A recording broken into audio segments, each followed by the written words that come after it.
Oke teman-teman, dalam pertemuan kali ini kita akan ngomongin tentang proses design thinking ya. Ini proses keempat ya dari design thinking sebelum nanti testing, yaitu tahapan prototyping.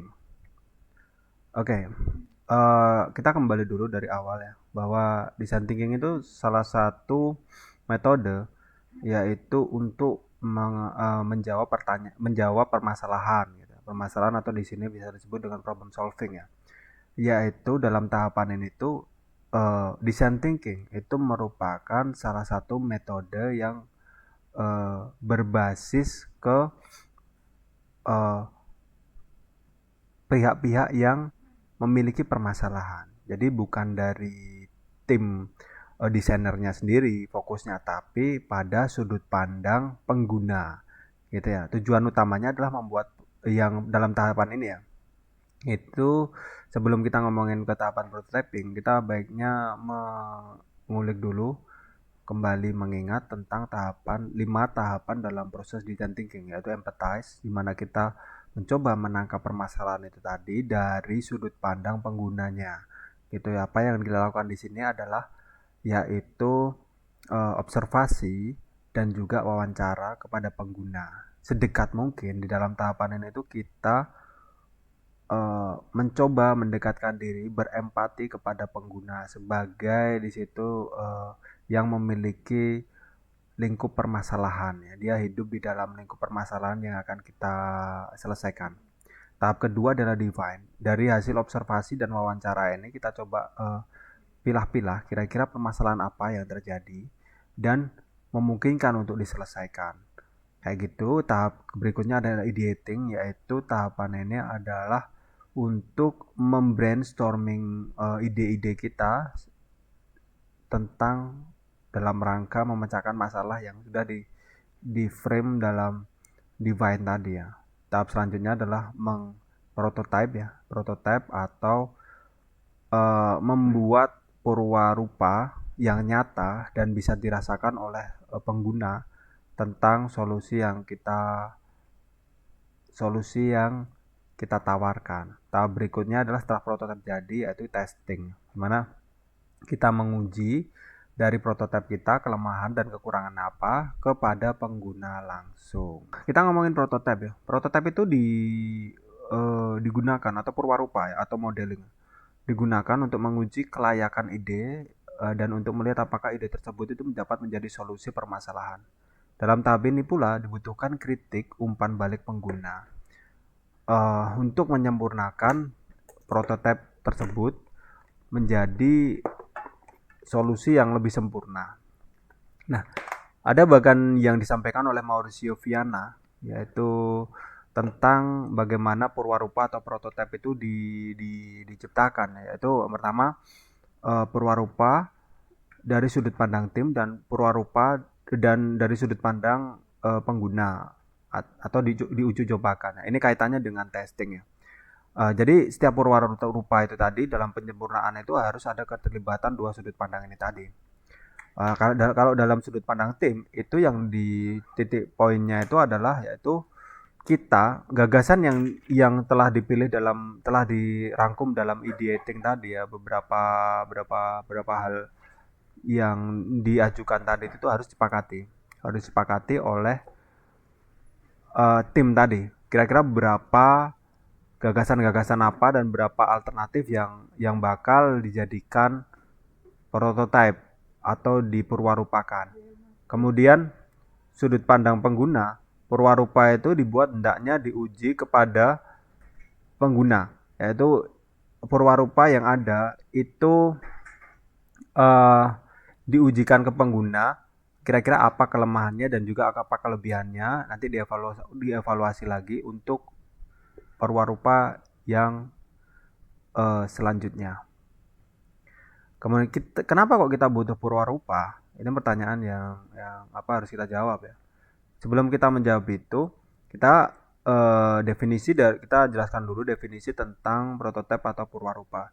Yaitu sesuatu yang dialami oleh pengguna. Sesuatu itu benda ya, benda ataupun dia simulasi yang bisa dialami oleh pengguna. Ini bentuk purwarupa ini adalah versi awal dari produk yang sederhana, yang diperkecil atau murah. Jadi maksudnya di sini itu adalah versi secara apa ya, yang mewakili satu sisi dari produk tersebut. Jadi produk itu tidak harus langsung bagus, langsung detail, tapi bisa diwakili dulu dari apa itu, bentuk atau fungsionalnya gitu ya. Ini bisa berupa storyboard, guntingan kertas, karton, mockup digital, model miniatur, sandiwara pendek, tempat Anda memenangkan sebuah pengalaman. Prototype memastikan rancangan ide kita dapat bekerja optimal di pengguna. Tim ketika pembuatan prototipe maupun prototipe sudah jadi dalam tahap testing itu akan mengamati, mengukur, merekam dan menilai apakah prototipe itu berinteraksi dengan pengguna secara apa itu, eh, behaviornya itu bagaimana pengguna itu merespon prototipe yang kita gunakan. Apakah ada negatif, apakah banyak positifnya. Nah, itu sendiri kita harus catat ya sebagai tim design thinking gitu. Pengguna itu mereka merasakan, pikirkan tentangnya itu apa, tentang prototipe tadi ya. Suka dan tidak suka mereka terhadap desain yang atau prototipe yang sudah kita tawarkan, fungsionalitasnya kayak gimana, fungsinya kayak gimana, dan kegunaannya itu kayak gimana, apakah membantu atau malah menyulitkan. Eh, itu memberitahu tim ya, penggunanya tadi memberitahu tim desainernya tadi tentang apa-apa yang mereka rasakan gitu. Apa yang berhasil, apa yang tidak, permasalahan itu apakah ada efek samping dari kegunaan itu tadi ya, prototipe yang kita tawarkan. Itu tadi semuanya harus dicatat oleh tim. Pembuatan prototipe itu membantu tim untuk mengajukan lebih banyak pertanyaan. Dalam artian gini, feedbacknya itu akan lebih banyak, kita lebih banyak mendapatkan feedback dari pengguna terhadap behaviornya, respon mereka terhadap prototipe itu tadi, dengan kita menyodorkan pertanyaan-pertanyaan lanjutan gitu kan. Apakah kita harus menyiapkan terlebih dahulu, apakah itu busanya misalkan desain kursi ya untuk orang tua gitu. Apakah di busanya itu kurang empuk, apakah sandarannya itu kurang rebah dan lain sebagainya. Respon dari pengguna itu tadi itu akan menjadi feedback dan masukan terhadap prototipe berikutnya yang dikembangkan, katakanlah 2.0 gitu kan. Yang tadi kan 1.0 prototipe 1, ini prototipe kedua itu kembali didefinisikan masalahnya itu tadi, apakah ada masalah prototipenya itu sesuai apa tidak sesuai. Em, kita bisa membuat pilihan prototipenya itu apakah ditingkatkan lagi ataukah cuma cukup sampai seperti itu. Itu murni pilihan dari tim tadi ya. Tim juga itu memungkinkan untuk dapat penyesuaian ide-ide baru hasil respon dari pengguna terhadap prototipe 1.0 kita, untuk ketika kita membuat prototipe yang 2.0 itu eh, diaplikasikan gitu, disempurnakan seperti tadi ya. Bisa jadi prototipe 1 dengan prototipe 2 itu berbeda dari ide apa itu pengaplikasiannya. Nah, ini ada beberapa petunjuk atau guidelines pembuatan prototipe ya untuk teman-teman sekalian. Yaitu yang pertama adalah jangan menunda-nunda untuk pembuatan prototipe, segera dibangun prototipe itu tadi. Jangan berlama-lama berhenti pada fase ide ya atau konsep aja. Karena nanti konsep itu tadi tidak akan berguna ketika tidak diaplikasikan ke masyarakat. Dia berfungsi apa tidak gitu. Terus jangan menghabiskan terlalu banyak waktu untuk satu prototipe gitu. Buat prototipe secepatnya gitu. Eh Uji dulu hal-hal yang esensial, misalkan kayak fungsionalitas dan kenyamanan kayak gitu ya. Kalau misalkan benda gitu. Atau kemudahan untuk dipahami kalau misalkan itu sebuah simulasi. Jangan terikat emosional pada satu prototipe, kita harus objektif ya. Itu tadi, nilai prototipe ini tadi adalah sama semuanya ketika diujikan ke masyarakat pengguna. Yang penting dari prototipe itu adalah feedback dari pengguna itu tadi ketika di testing ya. Terus ketika membangun itu perhatikan selalu saran atau usulan-usulan dari pengguna akhir dalam hal ini ya. Ketika baik itu sebelum maupun sesudah prototipe itu jadi. Kemudian saat membangun sebuah prototipe ya, bayangkan diri Anda itu sebagai pengguna. Jadi sudut pandangnya Anda bukan sebagai desainer lagi ketika membuat prototipe, tapi Anda sebagai pengguna akhir yang akan menikmati atau menggunakan atau memanfaatkan prototipe tersebut atau perwarupa tersebut. Kayak gitu. Terus habis itu setelah prototipe itu dibangun, apa yang harus kita lakukan yaitu kita melakukan tahap testing, yaitu membawa prototipe ke pengguna akhir. Kemudian kita amati, kemudian kita minta feedback dari mereka. Eh, Ya itu tadi ya, kekurangan dan kelebihannya itu tadi. Tanyakan kepada mereka pengalaman dari waktu ke waktu dalam penggunaan prototipe. Makanya ketika ada sebuah handphone atau sebuah kendaraan bermotor itu sebelum diluncurkan ke pasar, itu pasti ada fase pengujian prototipe itu tadi sebelum jadi ya.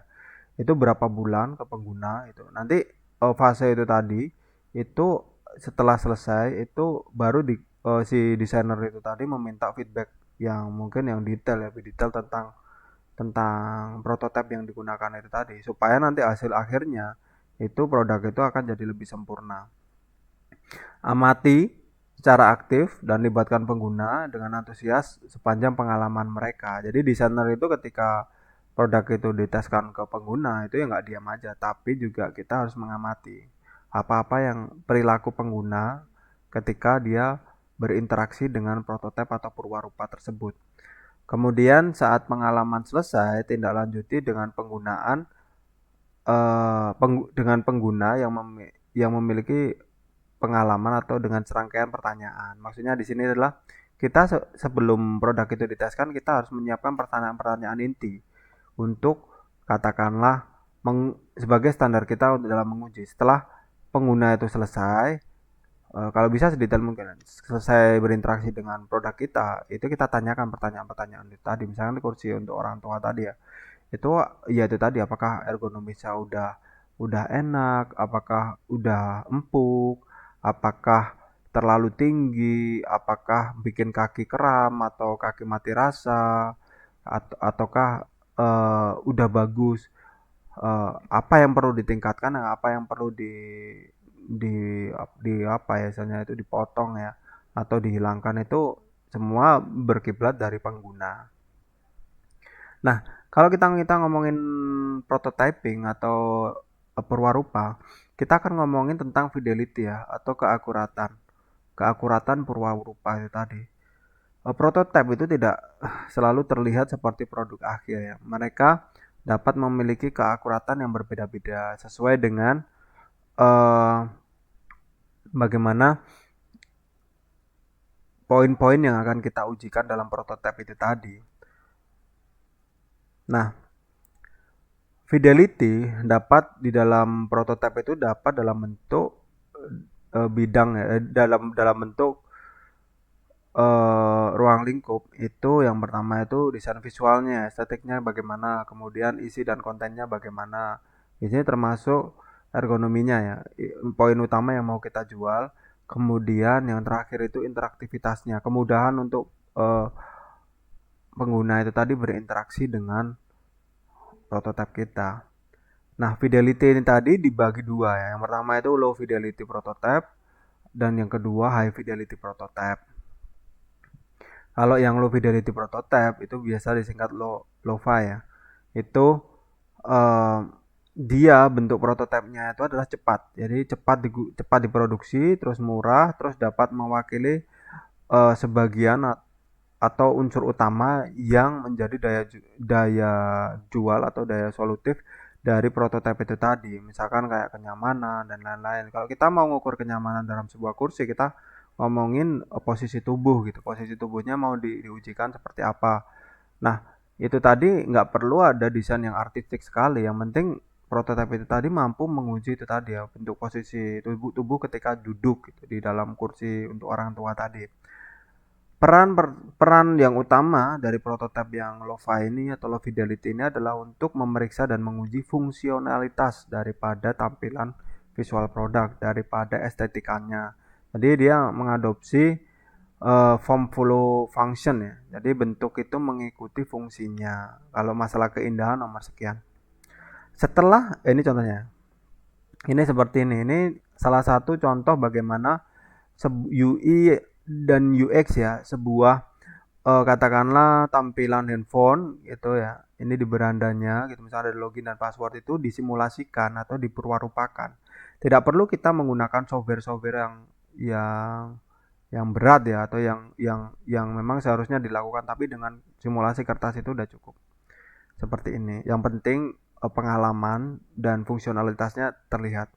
Ini juga, ini nggak perlu kita menggunakan HP sungguhan, kita menggunakan draft. Yang penting tata letaknya udah kelihatan.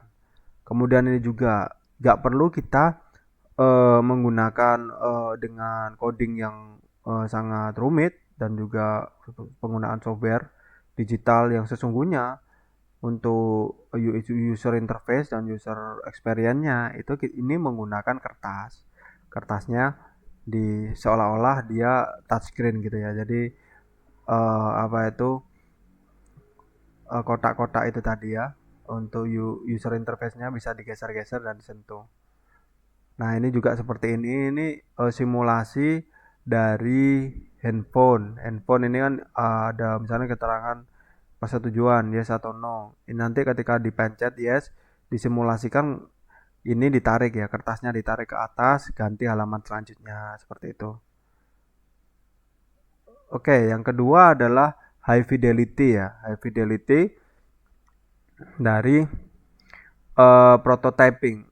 Yang prototype high fidelity itu dia berfungsi memang semirip mungkin dengan produk sebenarnya yang akan diproduksi ya.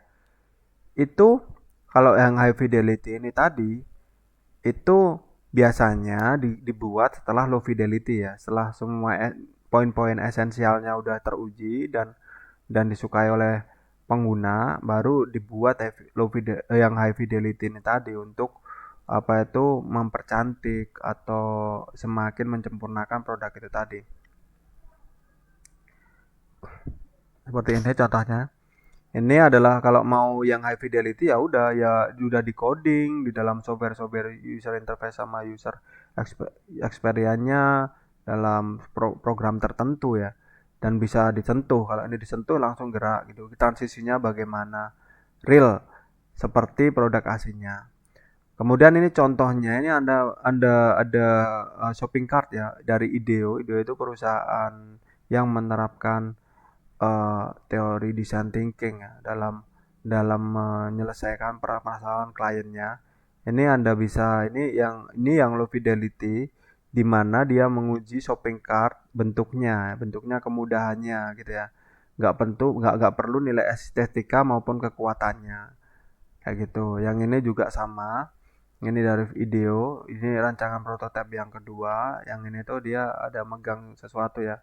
Itu prototipe untuk seolah-olah dia itu dapat berbicara dengan petugas karyawatinya di swalayan ini tadi ya. Padahal ini sebetulnya itu shower shower apa itu shower kamar mandi yang seolah-olah digunakan sebagai mikrofon kayak gitu ya. Ini hasil akhirnya ketika ini prototipe yang high fidelity itu persis dengan hasilnya. Untuk lebih lengkapnya Anda bisa scan barcode ini ya untuk dapat mengakses video tentang shopping cart IDEO.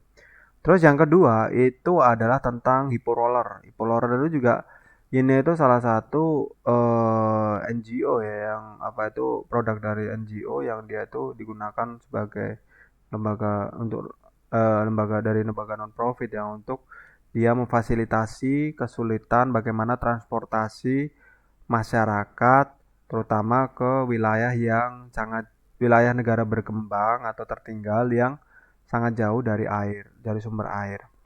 Yang awalnya itu diangkut seperti ini ya, seperti tradisi orang Afrika, kemudian di hasil akhirnya itu seperti ini solusinya. Dia menawarkan kalau dari hasil design thinkingnya, ini hasil prototipenya seperti ini. Ini hasil akhir sih, bukan prototipe ya. dia menawarkan kecepatan gitu dengan untuk memenuhi berapa galon air itu dia sanggup membawa sekaligus gitu daripada yang dengan wadah yang terbatas seperti ini ya, terbatas di kayak nomor satu ini kan dia nggak bisa maksimal, nggak bisa sebanyak yang ketika itu tadi dibentuk dalam seperti ini. Lah ini si penciptanya ini tadi itu menggunakan prototipe ini mungkin antara low fidelity tahap akhir gitu ya mungkin ya. Karena secara bentuk keseluruhan itu hampir menyerupai bentuk aslinya, cuma bedanya itu adalah di skala, skala bendanya itu tadi yang jauh lebih kecil supaya untuk memudahkan fungsionalitas untuk menguji fungsionalitasnya. Hasil akhirnya seperti ini. Ini roller drumnya kayak gini, nanti dalamnya dibikin air, dia bisa muat berapa liter air gitu dibandingkan dengan yang awal tadi yang ditaruh di kepala. Nah, apakah ini bisa berguna di semua tempat di dunia yang tertinggal? Nah, kebetulan ini kan di Afrika Selatan ya. Di Afrika Selatan memang di daerah yang digunakan itu daerah datar ya. Apakah misalkan di Indonesia ini, di Indonesia dia bisa diaplikasikan di daerah katanya, katakanlah di daerah Bandung ya yang pegunungan-pegunungan yang misalkan daerahnya jarang air. Apakah bisa digunakan di daerah yang pegunungan, banyak perbukitannya, naik turun seperti itu?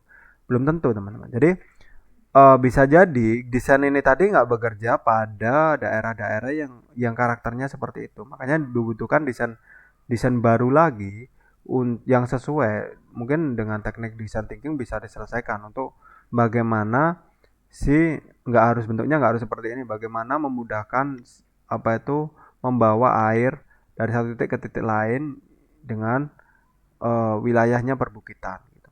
Nah, untuk lebih lengkapnya Anda bisa melihat cuplikan dari video yang Hippo Roller tadi dapat mengakses menyekan di ini barcode yang sebelah sini. Oke teman-teman, sampai di sini dulu pertemuan kali ini. Sampai ketemu di video berikutnya.